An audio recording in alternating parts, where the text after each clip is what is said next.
All right, if you have a Bible, book of Proverbs. Book of Proverbs. Now, I doubt that anyone here does the same thing I do, because I'm probably the only person who does this, but I don't know about you. If I hear a song and I don't like the song, or if I watch a movie and I don't like the movie, or if I start reading a book and I don't like the book, the first thing I do is, no matter how much I dislike it, I'm going to finish it. Because if you start it, you finish it. If it's a book and it's a series of books, no matter how much I hate the first one, I will read the whole series, which is always very depressing when you start reading the first one and you realize there's 12 books in the series and you don't want to read past page 3 of the first one. But I will finish it. So then I finish it, and most people don't do that. And then the second thing I do is I have to stop and figure out why I don't like it.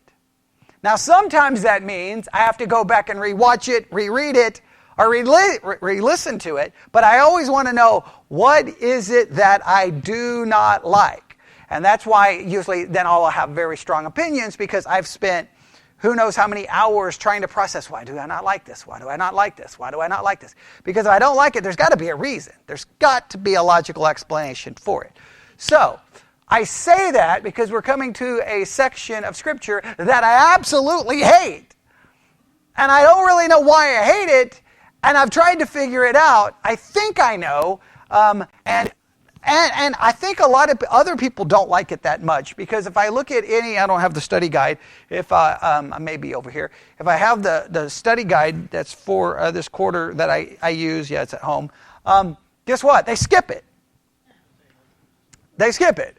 And I can't skip it, even though I don't like it, because I don't think it's possible to do that. So we're going to look at it.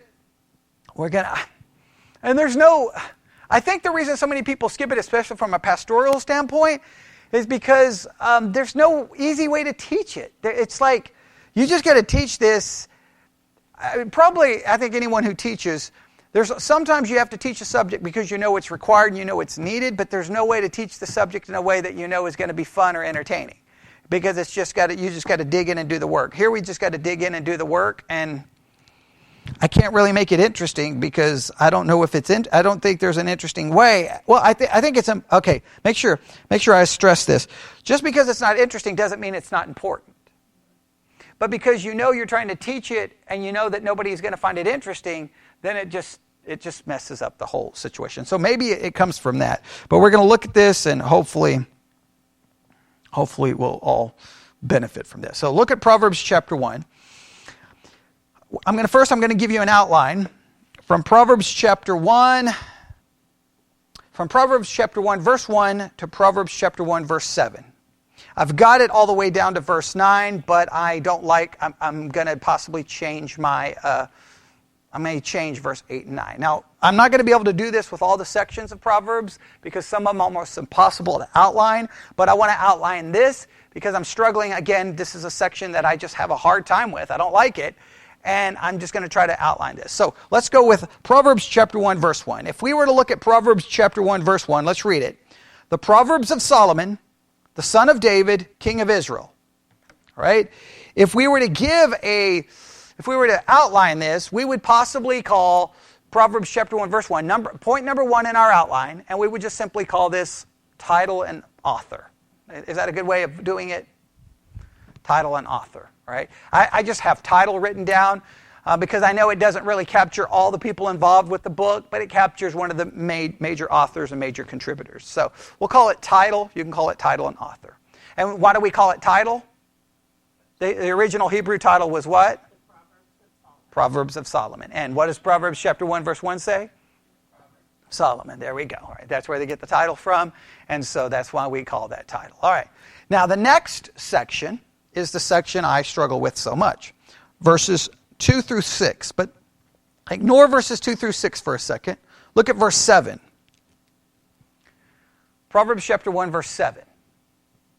What does Proverbs chapter 1, verse 7 say? The fear of the Lord is the beginning of knowledge. Some will refer to that as the theme verse or the key verse. So we'll call that the theme verse or the key. The theme verse or the key. The whole book hinges on this. It's the theme of the whole book.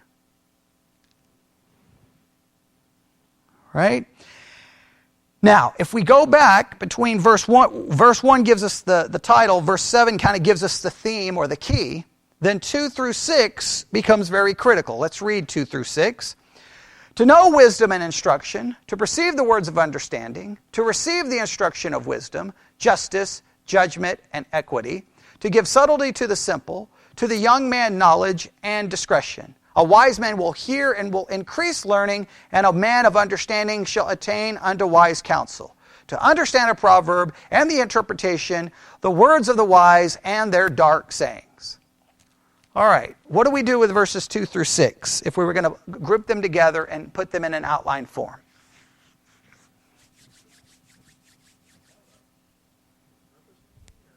Okay, what did you say? Purpose? Okay. Anybody else have anything else different?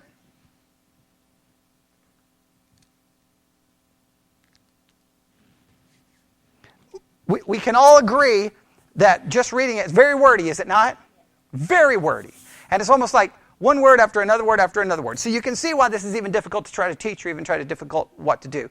I just put down in my notes, I'm going to call it purpose. I didn't come up with anything better than that. So we're going to come with purpose.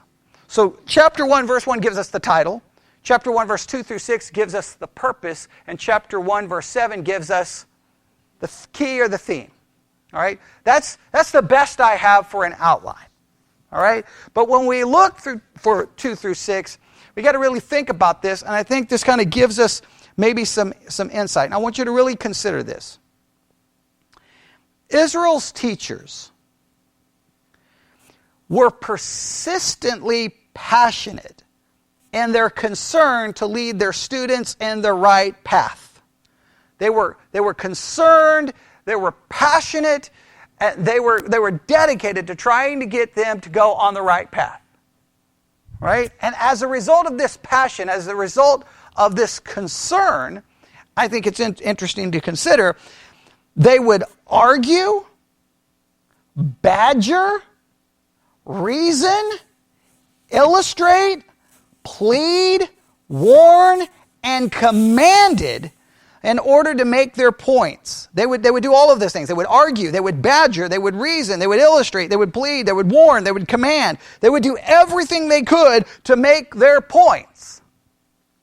And I think you have to understand that when you get into the Proverbs. You have a lot of that. They're passionately concerned about everyone staying on the right path. And they're going to do anything in their power to try to get that point across. Now, when I think about it from that perspective, then Proverbs chapter 1, verses 2 through 6 takes on kind of a little different a shade. I kind of see what they're trying to do. Here's someone, they're concerned. They're trying to plead. It almost may come across as badgering. Definitely coming across as possibly repetitive. But sometimes you're repetitive because you're really passionate about trying to get that point across. Does that make some kind of sense, maybe? In short, the teachers cared. And they voiced that care with every technique they could think of. Every technique that had been used to try to make people wise in the ancient world for 2,000 years, even before Solomon showed up. They would use anything they could come up with, every technique. Now, if you think about using every technique as you go through the Proverbs, guess what you see? Every technique they could come up with to try to get the point across. Now, sometimes, and you've got to be aware of this, because I think this is why Proverbs sometimes, the way we approach it is kind of weird. We have to acknowledge this. They use every technique, and sometimes they may use 20 techniques to say the exact same thing.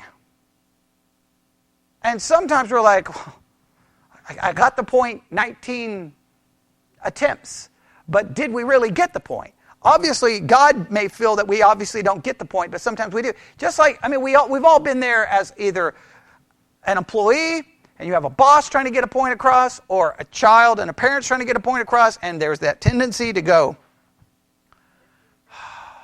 got it, leave me alone, I got it. And then sometimes we turn right back around and then do what? We demonstrate that we didn't really have it, right? We didn't really get it, all right? And I think we need to understand that. The bulk of Proverbs is divided into two major kinds of literature. Now, we've kind of talked a little bit about this in our introduction, but I'm going to just remind you, right? If we kind of break this into two kinds of literature, think of it this way. Instructive speeches, chapters 1 through 9.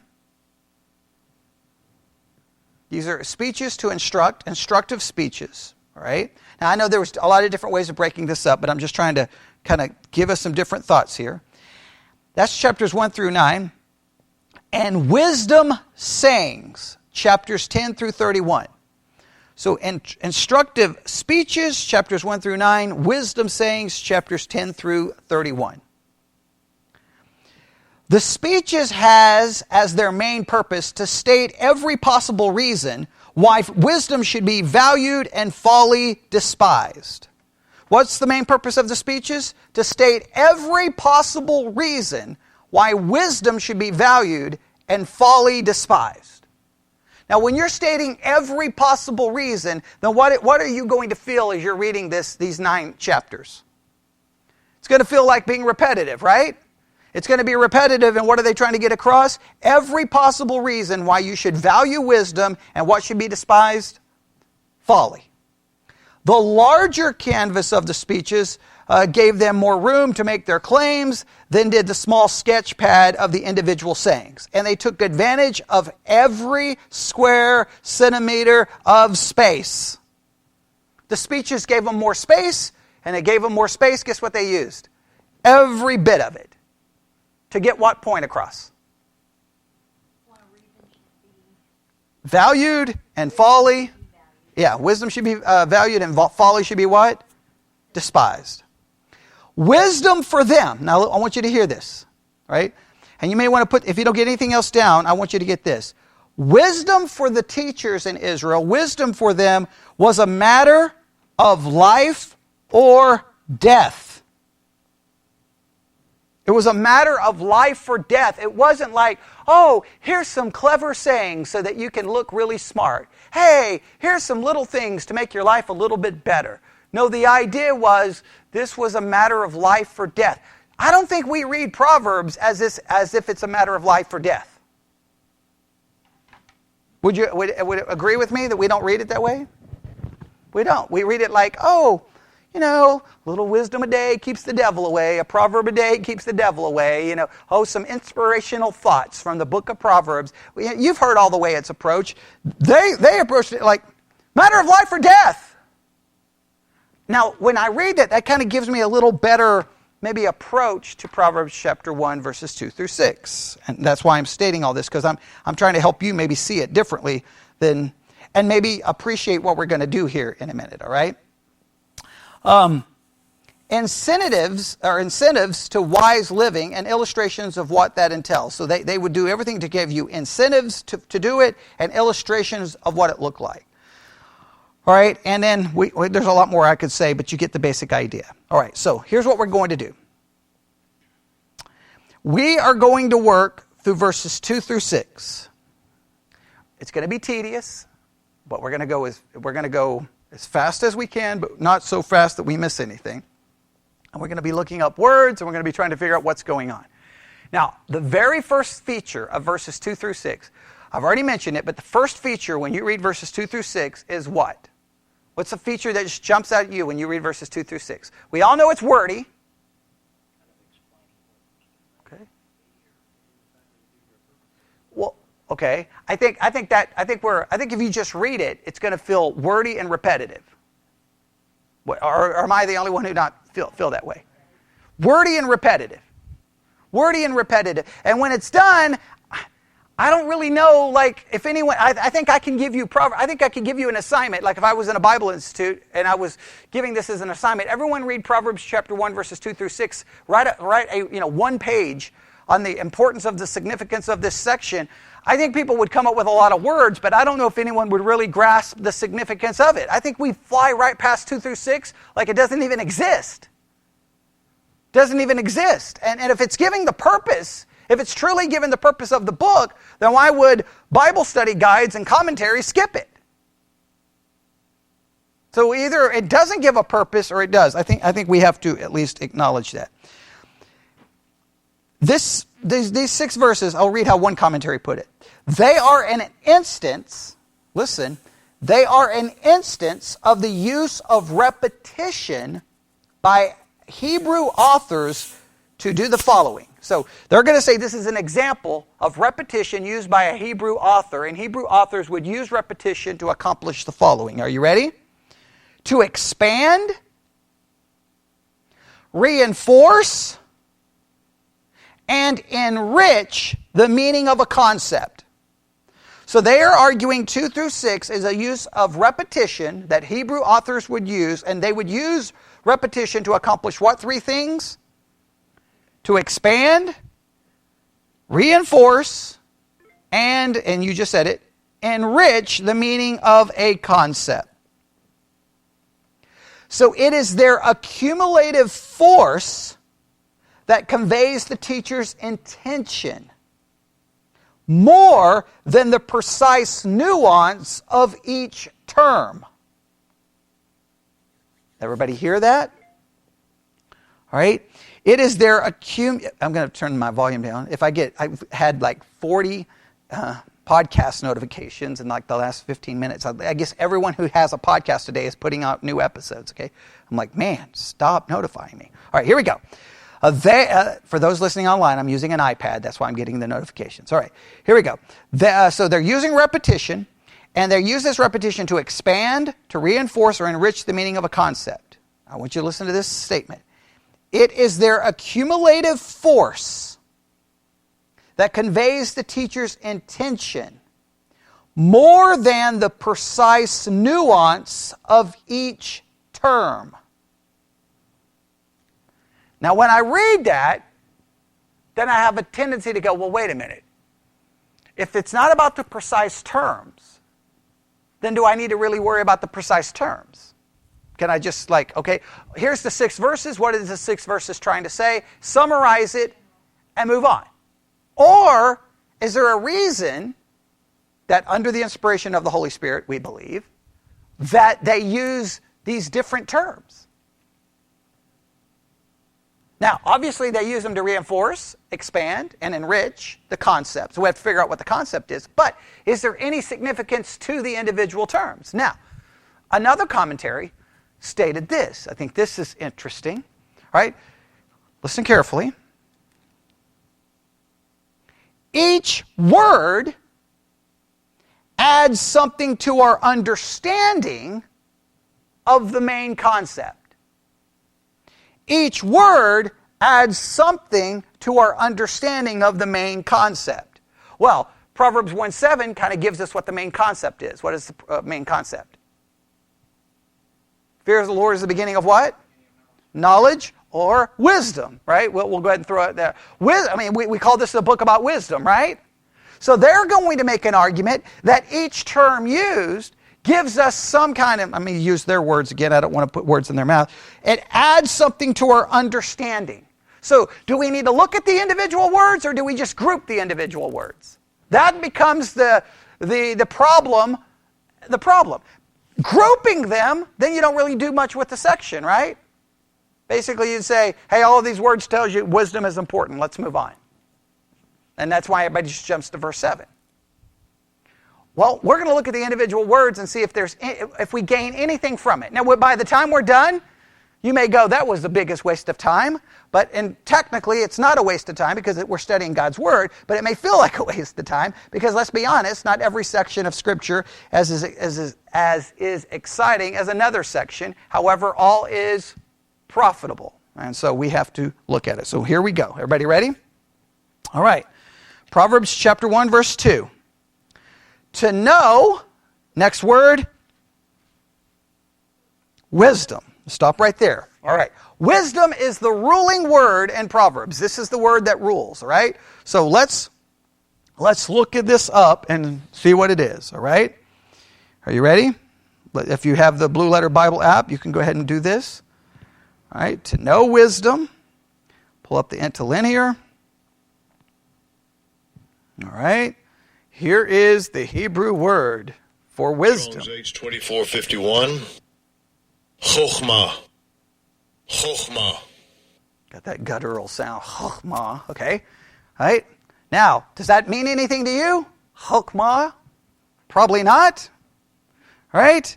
What does it mean? Well, if we look at Strong's definition, it means what? Wisdom in a good sense. Skillful. Wisdom. Wisely. Wit. All right? It's used how many times? 149 times. It's used 149 times in the King James. Right? Hang on, let me go back to my interlinear. All right? Used 149 times. Everybody see that?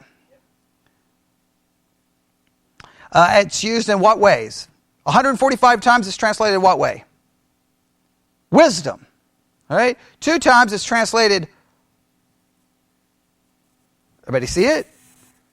Wisely. Okay? It's used 1 time skillful man and 1 time wits. All right? That's the different ways that it is used. Now, the outline of biblical usage is the following. Wisdom, and then this wisdom is used in the following ways. Skill, as in war. Wisdom, as in administration. Shrewdness, wisdom. Wisdom, prudence in religious affairs. And wisdom in ethical and religious affairs would be the kind of the concept. So it's used dealing with a whole range of areas. Right? It can go from war to ethics to religion. Okay? That gives us a little bit of help. Not a lot. One commentary states it this way. The ruling word here, all right, chokmah, right? It's the broadest, most inclusive term available to depict the combination of observation, obedience, careful planning, prudent conduct, and sensitivity to God's will that Israel's wise treasured and taught. It is the only term used when wisdom is treated as a person whose call, claims, and promises are quoted directly. So anytime wisdom is personified as a person, this is the Hebrew word that appears to be used. All right? So this is the most general term that captures all of this idea. Right? This understanding, this wisdom, this observation, this skill, this ability. All right? And so when we look at Proverbs 1:2, the purpose of the book then is for what? Look at verse 2. To know wisdom. To know this.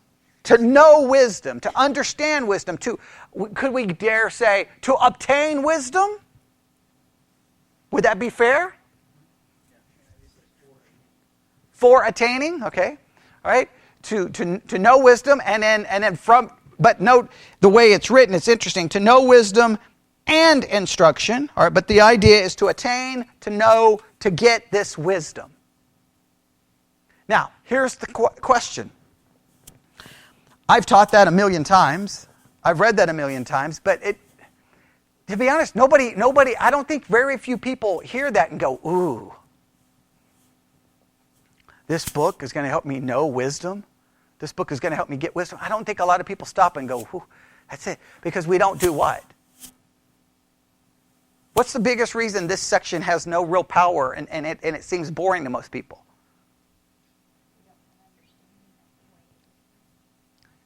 We don't value wisdom. If we had if we valued wisdom, look, if I had a book here, right? If I had a book here, and I said, and the book began to know where the treasure is buried and become a millionaire. Right? And then I closed it. Okay. Most of the audience just doesn't listen to the words because, we have kids. Right. We tell them. Right. And so it seems a little less important to us. Okay. Maybe. Because we, for the example of kids. Right. Okay. I can kind of see that. That may be why Right. But I think there's a part that we don't see. I don't think we see the inherent intrinsic value in wisdom. Wisdom is not something that and because like you said, you can have wisdom and then try to impart wisdom and then nobody listens to the wisdom. So what's the point of even having the wisdom or imparting the wisdom? So why do we even care? But I think we don't perceive wisdom as something of value. Like I said, if I had a book that told you how to go get a treasure and become a millionaire, I think it would take, if anyone trusted at all the book, they would take that book immediately and be where?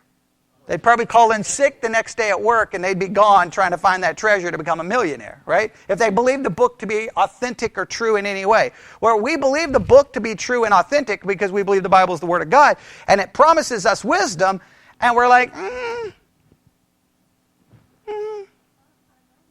Now, we will never say out loud that we don't want it or that we don't care or that we don't value it, but we show by what? Our actions. Right? I don't know if understanding that word offers any help, but there it is, right? There is the first word. The ruling word is wisdom, all right? Everybody see that? It's the broadest, most inclusive term available to depict the combination of observation, obedience, careful planning, prudent conduct, and sensitivity to God's will. Now, I want to just make sure I stress something here. Okay? I want to make sure I stress something here. Because this has to be a ruling principle. This has to be a ruling principle. The wisdom that it is promising, it's not an earthly wisdom, it's a spiritual wisdom. We've got to get that down. All right? Because this is not just trying to tell us how to be wise in business or wise. This is offering spiritual wisdom, and make sure we get this. Spiritual wisdom sometimes goes against our nature. B, it's in many cases absolutely counterintuitive. C, it's not going to always make you popular or successful with the world. Now, we've got to understand that this is offering a spiritual wisdom. Because so many times this is presented like, hey, get this wisdom and you'll do better in your finances and you'll do better this. We look at it in a very fleshly way. Remember, there are two kinds of wisdom. A wisdom that comes from above. And how does James describe the other wisdom? Remember, there's three ways he describes it. Earthly, or fleshly, and devilish. Remember? That's not the kind of wisdom this is offering. So in some cases, this goes against the way we would think, and we just have to realize that. All right, everybody got that? And another thing just to remember, it seems that anytime wisdom is treated as a person who calls, claims, and promises, it's personified, that this is the Hebrew word that is used there. All right? Does that make sense? I've got some scriptures written down to demonstrate that, but we won't go through them right now. We'll never advance. All right, there's the first word, wisdom. Now go back to Proverbs chapter 1, verse 2. To know wisdom, and what's the second word? To know wisdom and instruction. All right, let's look up that Hebrew word. All right, to know wisdom and instruction. The Hebrew word here for instruction is this. Strong's H, 4148. Musar. Musar. All right, musar. Now, musar, this word is used 50 times.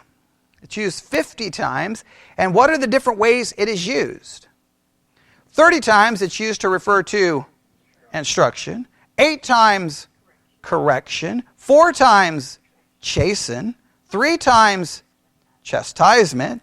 1 time for check.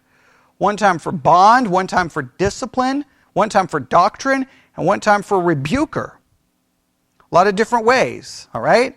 The basically the outline of its usage is discipline, chastening, correction.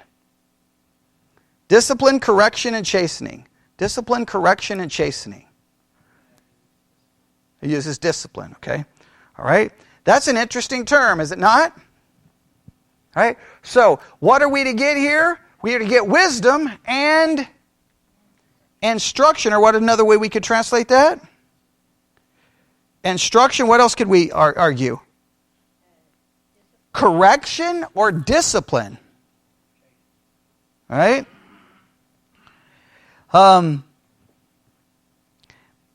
Let's try to think of it this way. The purpose of this book is for us to get wisdom, right?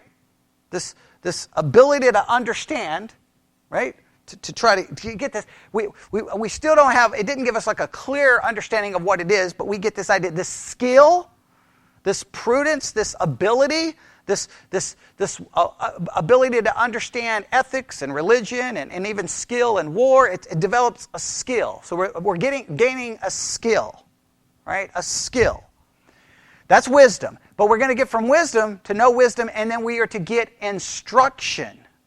And instruction seems to be to get discipline or correction. Some says, now this is interesting, that this expresses the painful process of garnering or gaining wisdom. That this to know wisdom, but it's also indicating that we know wisdom and then we get instruction, and the instruction is the discipline and the correction that is involved in the obtaining of the wisdom. Now, I don't know if you could quite read it that way, because it just kind of lists it, right? Know wisdom and instruction. So, but what can we say? Obviously, one of the purposes of the book is to do what? Discipline us, correct us, and chasten us. Right? So we can state that again. Purpose of the book is for us to know wisdom, to obtain this skill and understanding, right? But in order for us to obtain this wisdom, or a part of obtaining this wisdom involves discipline, correction, and chastening.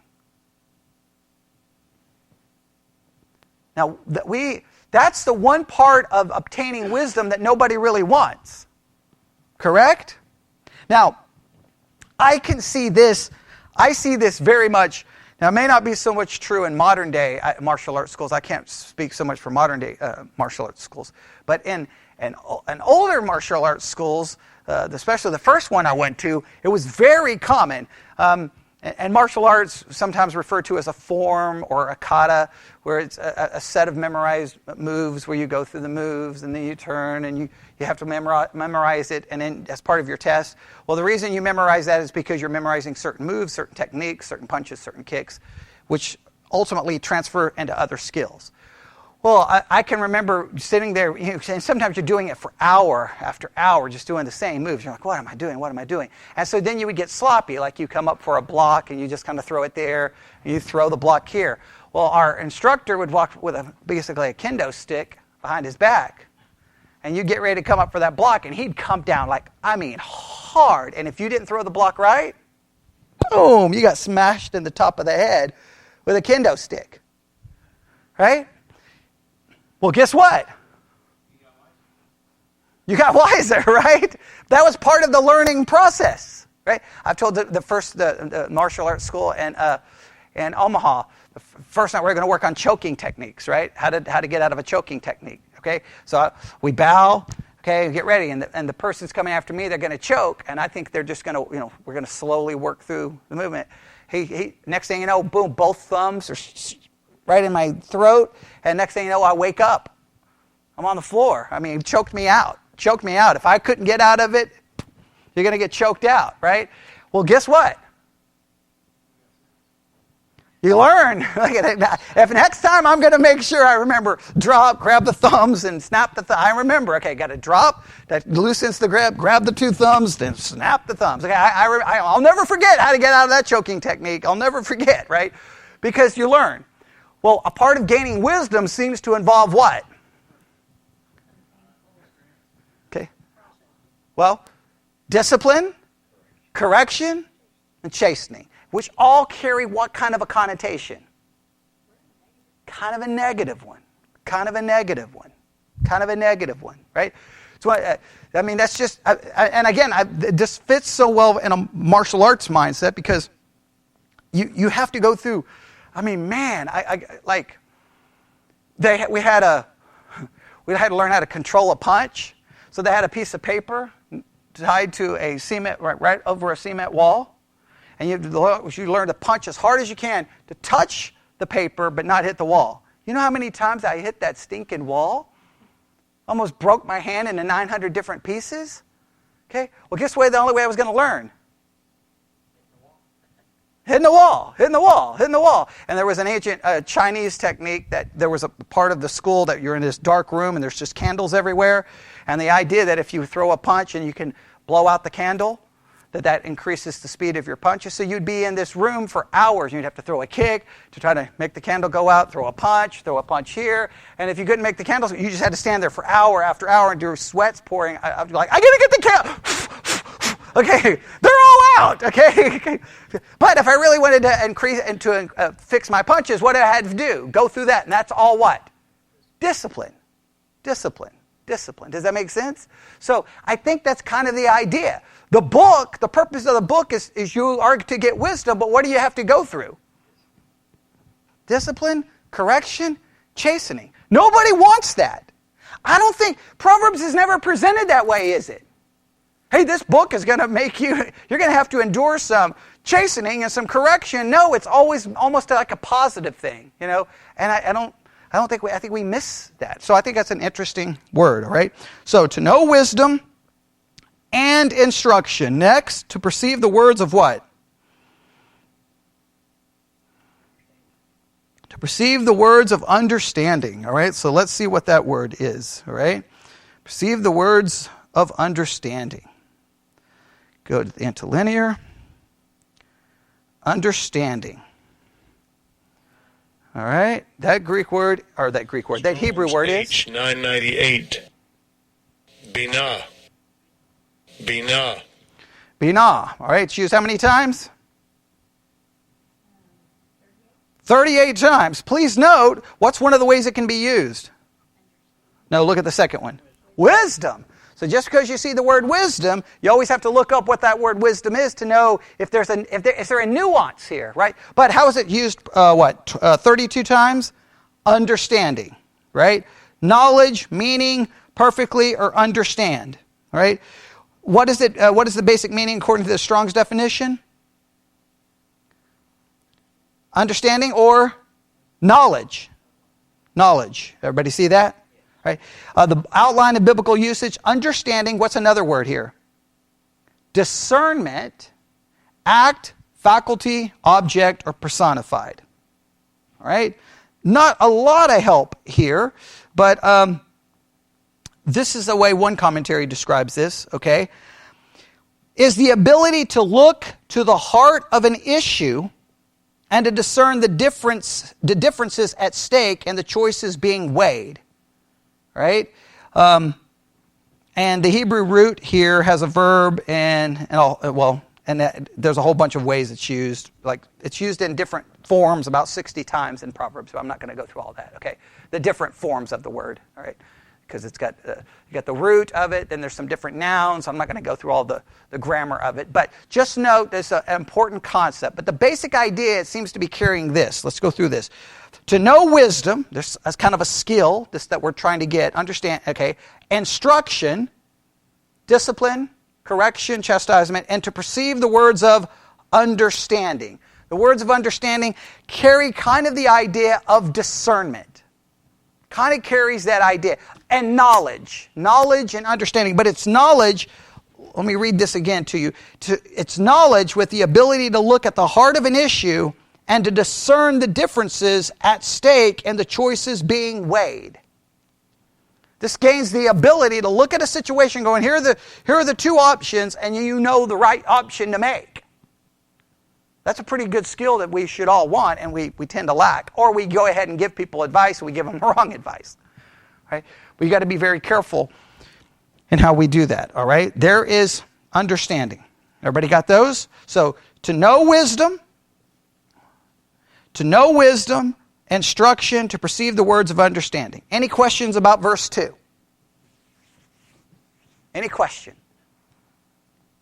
Right? If we were to summarize it, the purpose of the book is to give us wisdom or a skill, right? The skill of understanding, a skill to be able to perceive things, right?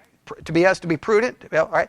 Next, to give us instruction, which means that the book is going to give us correction, discipline, and chastening. Everybody got that? And then understanding, basically we would describe that as what? Yeah, a knowledge with the ability to discern. Knowledge with an ability to discern. Those are pretty important things, correct? Right? I would think so. Again, I don't know how much we actually value it, but that's the goal. All right?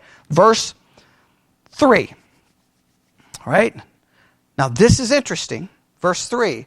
To receive the instruction of... To receive the instruction of wisdom. Now, didn't we already talk about wisdom? To know wisdom in verse 2. Now, what question should you have about the wisdom in verse 3? Is it the same word? All right? So let's see what we can find here. To receive the instruction of wisdom. Let's go to the interlinear. Is it the same word? The word here in 3 is... Strong's H, 7919, Sachel. Sachel. All right. Okay, Sahel. Now, why, if it's using a different word, then what should that tell you? Remember that we think the goal here is not just to be repetitive, but each word adds kind of a shade of meaning, a little nuance, right? Now, what does this word mean? What does this word refer to? How is it different than the other usage? Well, let's look at this. It's used 63 times. It's used 12 times for understand, 12 times for wise, 8 times for prosper, 6 times for wisely, 5 times for understanding, 4 times for consider, 3 times for instruct, 2 times for prudent, 2 times for skill, 2 times for teach. Man, it's used a lot of different ways, correct? The outline of usage, to be prudent, be circumspect, wisely understand, prosper. To be prudent, to be circumspect, to look at or upon, have insight, to give attention, consider, ponder, be prudent, to have insight, right? How would you summarize the meaning of this word? How would you summarize the meaning of this word if you were to summarize it? The first use of wisdom kind of emphasized what? What was the first use of wisdom when we look at the word that was used in 2? No, that was not wisdom. Yeah. What was the emphasis on the first use of wisdom? Skill, about a skill of understanding, all right? This one seems to emphasize what? Okay, behavior, action. Anything else anybody see by looking at it? Let's look at all the ways that it describes. Okay, to look upon, have insight, give attention, consider, ponder, be prudent, to have insight, comprehension, consider, insight, teach, okay, act circumspectly, act prudently. This seems to be an insight that leads to prudent action. That's the way I'm going to summarize it. Insight that leads to prudent action. The other one seems to be the skill of thinking or the skill of perceiving. That's the first use of wisdom. This seems to be insight that gives prudent action. Does that make some sense? Add a little nuance there, maybe? Yes? Hopefully? Just say it that it does. Okay. All right. One commentary says this. This word wisdom in verse 3 is better read as well-used skill. All right, maybe. It contains both the ability to apply wisdom and the success or prosperity that comes with that application. That's why I gave, what was the way did I define it? Insight that leads to prudent action. That's the way I defined it. That's not how the commentary does. Because I've got to try to, remember, I struggle with this section of like, what is this trying to tell me? This book is trying to give me wisdom, a skill, so that I can perceive. But it also is to give me, and in fact, what does it want us to do? Look at the way it reads. To receive the instruction of this kind of wisdom. It wants me to receive the instruction so that I can have insight, that I can make prudent action, that I can carry out prudent actions. But I got to receive this kind of wisdom.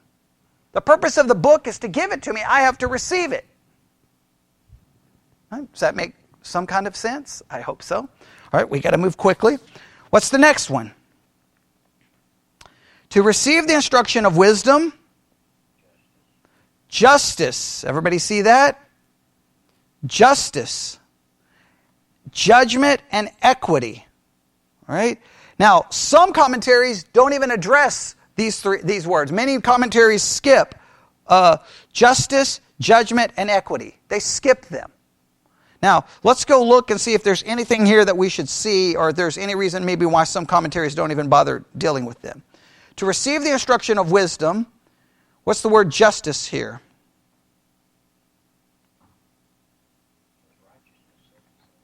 Right? The word is Strong's H6664. Tzedek. Tzedek. Tzedek. It means justice, righteousness.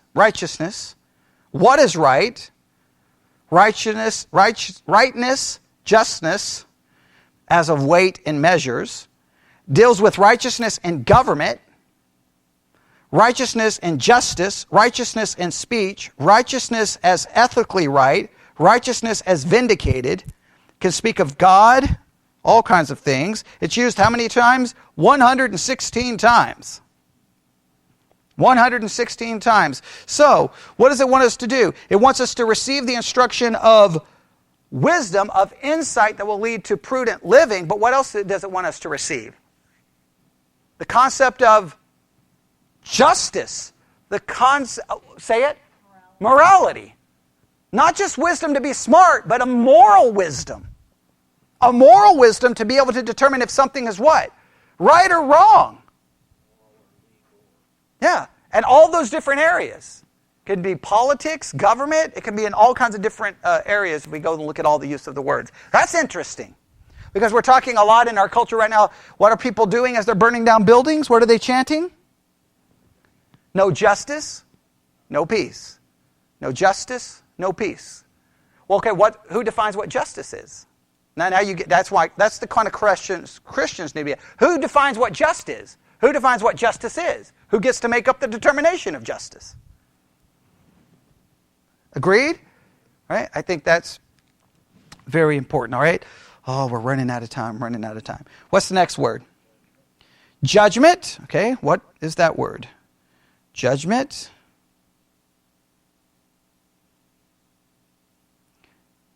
Judgment is, I think you just said it, is this word. Strong's H, 4941. Mishpat. Mishpat. Mishpat. Now, it means what? Well, it's used this way: judgment, justice, ordinance. Judgment, act of deciding a case. Place, court, seat of judgment. Process, procedure. Sounds like very much a legal term, does it not? Okay, it's used 421 times. Judgment, manner, right, cause, ordinance, lawful, order, worthy, fashion, custom, discretion, law, measure, sentence. It's basically a verdict pronounced in a judicial way, especially a sentence or a formal decree. So, how can we say this? We are to receive the instruction of wisdom, insight in which we can act prudently, justice, a right or morality way of thinking, and judgment is then what? To possess the ability to give what? To give a judgment. To decree a judgment. Or say it? A moral judgment. To be able to give a moral judgment. So what is this demonstrating? You can't just give a moral judgment. You can't even have an idea of justice until you get what? Wisdom. You've got to get wisdom is the precursor to all of these things. But in our culture, we just determine wisdom based off what? What we feel is right or we feel is wrong. What we feel is just or what we feel is non-just. And then do we declare a judgment? Yes. Everyone declares judgments all the time. That behavior is right, that behavior is wrong. It's predicated on wisdom. And then there's one more, and we'll have to stop. What's the next one? Equity. And what's that word? Equity is the word here in Hebrew, it is this. Strong's H, 4339. Meshar. Meshar. Meshar. Now, what does this mean? It's used 19 times, and it's used to mean what? Equity, uprightly, uprightness, right thing, agreement, a right, equal. All right? Now, if we look for the outline of biblical usage, it means evenness, uprightness, straightness, equity, evenness, or level. What's that referring to? We talk a lot about equity in our culture right now, right? These are very, very relevant. Fairness, equity, being equal, being level. Right? A fairness, an equalness, that's the word I'm trying to use, an equalness there. Right? So let's read verse 3 again. All right, let's put it all together, verse 2 and 3. We're not going to be able to go any further. All right? So let's go to verse 2. To know wisdom. What is that? To know a skill. The skill of being able to perceive, and a skill to be able to understand, a skill in war, a skill in politics. But it's a skill of understand. It's a skill of spiritual perception. It's a skill of spiritual perception. Right? So the purpose of the book is to give us that kind of spiritual skill. What else is it to give us? Instruction, which means correction, discipline, chastisement. To perceive the words of understanding. What does that mean? Okay. Knowledge or discernment. The ability to have knowledge so that we can discern between two things. It's a knowledge that allows us to discern between two things. To receive the instruction of wisdom. That was what? Insight that allows us to do what? That leads to prudent action. Next, justice. What was justice? Righteousness or a moral understanding. Next, judgment, where we can declare a moral judgment. And then next, equity, that we can perceive what is equal, what is equality, what is level, what is right, what is fair. We can perceive that. But I want you to make sure you understand, all of that flows from the obtaining of what? If you don't have wisdom, if you don't get anything from me tonight, okay, listen, I'm going to kick something. If with the absence of wisdom, what can't exist? No justice, no equity, no understanding, no moral understanding. All of it must flow from wisdom. Proverbs is making an argument that all of these things that we so supposedly need in our culture right now, we need justice, we need right, we need equality, we need all of these things. It has to flow from wisdom. And say it again, Bobby. Spiritual wisdom. Spiritual wisdom. And here's the key. How do you obtain the spiritual wisdom? Look at verse 7. Fear of the Lord. Without the fear of God, then can you truly have a sense of justice? Can you have truly a sense of righteousness? Can you truly have an understanding so you can make prudent actions? Can you truly have equality? The Bible, at least the Bible's argument, is you can't have any of those things unless you get wisdom. And the book wants you to get wisdom first, and then from wisdom, you get all of these things flow from, that's the way I'm going to argue it. All of these flow from wisdom. And how do you obtain wisdom? Fear the Lord, fear the Lord, fear the Lord, fear the Lord. Fear the Lord is the. And so when you look at a world where like, how come we can't determine what's right and wrong? How come we can't seem to have justice? Why can't we seem to have equality? Why can't we seem to fix all of these problems? Because you're trying to do it with an earthly, fleshly, devilish wisdom. And so when people do things that make absolutely no sense, you're like, well, how do they expect to get any results from that way? They don't know anything different, because what are they lacking? Spiritual. I'm glad Bobby keeps emphasizing that. Spiritual wisdom, because they may have earthly wisdom. They may have earthly wisdom. It was earthly wisdom that says, hey, guess what? You now can determine what gender you are, just by what you identify as. That's earthly wisdom. That doesn't even go with Science. That doesn't even go with biology. Like, let's do it. Let's study the person's genetic makeup. Look at the chromosomes. That's a male. That's a female. Doesn't matter what the person feels, right? But our society in its wisdom, it says, no, that's one thing, but identity, that's something else. Well, but what if the two contradict? I don't understand, right? Okay, but that's earthly wisdom. Now, it doesn't make any sense to us, but let's be fair. Before we point the eye at their lack of what we believe to be spiritual wisdom, we have to first look to ourselves and go, do we truly have spiritual wisdom? Because if you're not a person that looks like the person that has spiritual wisdom that gives you a skill to see things spiritually, if you do not have the idea of instruction, this discipline, this correction and chastisement, and you get that from God's Word to perceive the words of understanding. In other words, all the things we've just looked at, if that's not really evident in your life, then be careful not to criticize other people for their lack of it. Because I think the church is missing these things probably more so than any time maybe in church history. I mean, it's absolutely crazy how the church thinks now. Because this is the difference. And I'll end with this.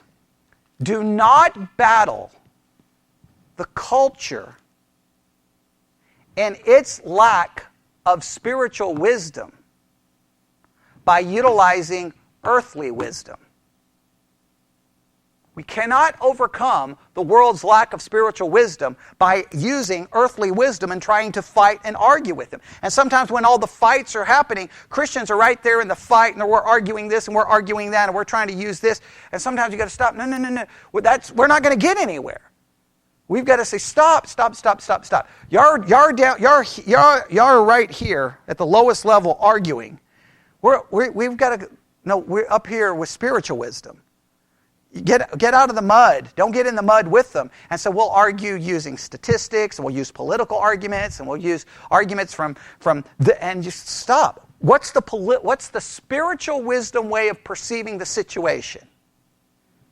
You've got to stop and go, what's the spiritual wisdom here? And if you can't figure out what that is, then you've got to figure that before you jump in there. Does that make sense? And I think so much of the church today wants to argue with the world utilizing fleshly wisdom. And guess what you get? Fleshly results. That's pretty deep, huh? Fleshly wisdom cannot produce spiritual results. And this kind of wisdom it's all-encompassing, but it is very nuanced. Very nuanced. So really think about all of those things, and you can say, we'll stop right there. All right, Lord God, we come before you this evening. Lord, we pray that everyone who hears this will desire spiritual wisdom, and I pray that we would, hopefully, as we study Proverbs, that we can grow in this kind of wisdom, and this kind of understanding, and this kind of discernment, and this kind of knowledge, and that it would become self-evident in our life, and that we would try to help a world that's drowning in earthly, fleshly, devilish wisdom, and we can throw out a life preserver of spiritual wisdom that the world so desperately needs. And we ask this in Jesus' name. And God's people said,